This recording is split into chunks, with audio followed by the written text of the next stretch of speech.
നമസ്കാരം. തദ്ദേശ തെരഞ്ഞെടുപ്പ് അടുത്തതോടെ ഓരോ മുന്നണികളും ജയം ലക്ഷ്യമിട്ട് ഒന്നിനോട് ഒന്ന് പൊരുതി മത്സരം രൂക്ഷമാവുകയാണ്.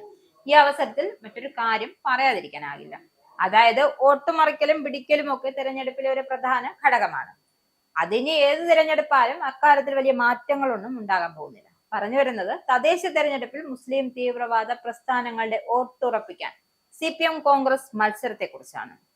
UDF പരസ്യമായി വെൽഫെയർ പാർട്ടിയുമായി ധാരണ പ്രഖ്യാപിച്ചപ്പോൾ CPM ആകട്ടെ നിരോധിത ഭീകര സംഘടനയായ പോപ്പുലർ ഫ്രണ്ടിന്റെ രാഷ്ട്രീയ മുഖമായ SDPI വെൽഫെയർ പാർട്ടിയുമായൊക്കെ പതിവ് പോലെ രഹസ്യ ധാരണകളുള്ള അടവ് നയങ്ങളാണ് സ്വീകരിക്കുന്നത്. തങ്ങൾ മത്സരിക്കാത്ത സ്ഥലങ്ങളിൽ BJPയെ തോൽപ്പിക്കാൻ കഴിയുന്ന മുന്നണികൾക്ക് വോട്ട് ചെയ്യുമെന്നും മത തീവ്രവാദ സംഘടനകൾ പരസ്യമായി പ്രഖ്യാപിച്ചിട്ടുണ്ട്.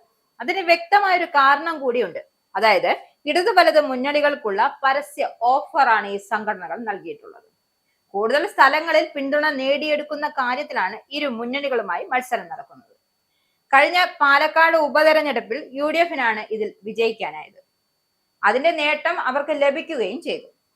ഇതേ തുടർന്നാണ് വെൽഫെയർ പാർട്ടിയുമായി പരസ്യബന്ധത്തിന് തയ്യാറാകുമെന്ന് പ്രതിപക്ഷ നേതാവ് ഉൾപ്പെടെയുള്ള കോൺഗ്രസ് നേതാക്കൾ പ്രതികരിക്കുകയും ചെയ്തിരുന്നു. എന്നാൽ ഇത് മുസ്ലിം സമൂഹത്തിൽ തങ്ങൾക്കുള്ള സ്വാധീനത്തിന് ഇടിവുണ്ടാക്കുകയും വിലപേശൽ ശേഷി കുറയ്ക്കുകയും ചെയ്യുമെന്ന് തിരിച്ചറിഞ്ഞ മുസ്ലിം ലീഗ് ഈ നീക്കത്തെ അങ്ങ് നൈസായിട്ട് എതിർക്കുകയും രഹസ്യ നീക്കുപോക്കിന് സമ്മതിക്കുകയുമായിരുന്നു. കാലങ്ങളായി വടക്കൻ കേരളത്തിൽ ലീഗിന്റെ നേതൃത്വത്തിൽ ഇത്തരത്തിലാണ് തെരഞ്ഞെടുപ്പിനെ നേരിടുന്നത്.